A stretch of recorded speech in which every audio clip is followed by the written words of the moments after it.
Kung wala nang ganap ang pagmamahal, ay di na kailangan pang dalawang puso'y magkasama.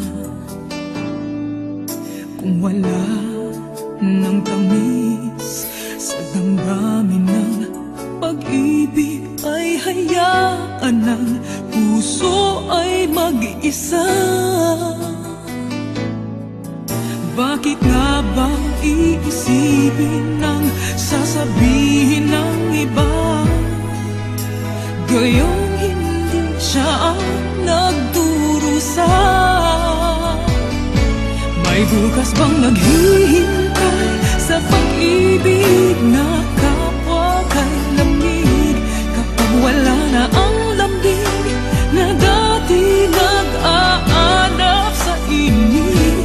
Kapag ang puso ay napagod na, wala na ang pananabik, hindi ba't mabuting magkawalay? Puso sa iba'y dapat ialay, pagkat wala ng pag-ibig na naghihintay. Bakit nga ba ganun?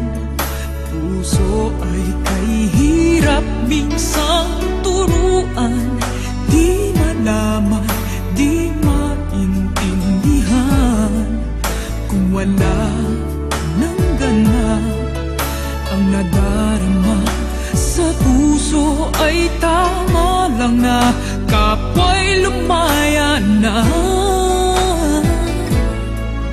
Bakit nga ba iisipin ng sasabihin ng iba, gayong hindi siya ang nagdurusa?